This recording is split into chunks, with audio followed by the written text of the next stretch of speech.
The average person sleeps, what, 7 to 8 hours, to say, roughly. So we're awake for about 16 hours of the day. Let's just say on average we're practicing it 13 hours a day, 7 days a week distraction.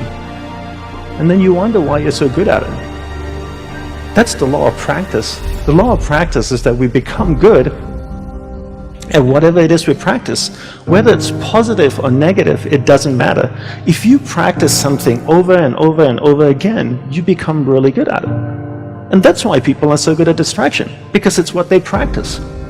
And then people say things like, technology are great distractors, right?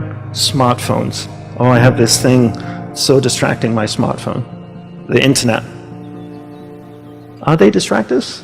I'd like to say no first, and then yes. But mostly no.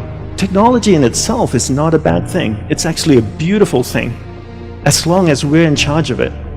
But if every time your iPhone beeps or makes a sound and you turn to it and you go, yes, master, how can I serve you today? Then you live in that world of distraction. It's training you to be distracted. But if you actually use technology, then technology is not a bad thing. So how do we become good at concentrating? We start by understanding the mind, right? All of us have a mind. It's the most powerful tool in the world. It built a smartphone, it's put machines that drive itself on Mars. So the first thing I learned when I went to the monastery was to learn how the mind works. Because once you know how the mind works, you can control it. And once you can control it, you can focus it. You can't focus or concentrate something you don't understand. So how does the mind work?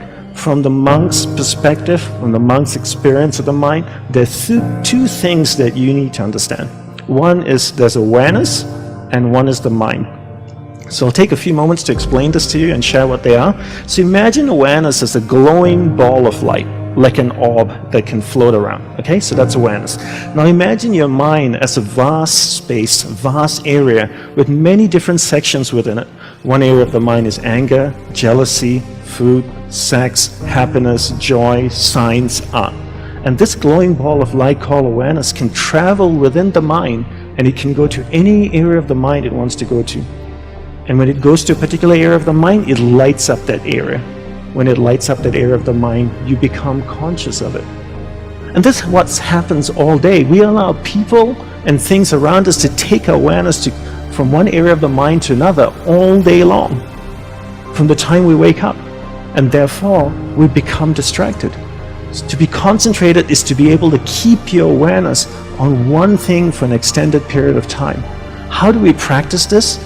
We practice this by doing one thing at a time throughout the day. What's the best way to develop concentration? The best way to develop concentration is to bring that practice into our everyday life. Look at opportunities throughout your day. In your average day, ask yourself, what's a great opportunity to practice concentration? How many of you have a spouse or partner that you live with? Quite a few of you. Every time you speak with your spouse or your partner, keep that ball of light, that awareness on that person. It drifts away, bring it back. It drifts away, bring it back. The more you practice this, the more you become better at concentration.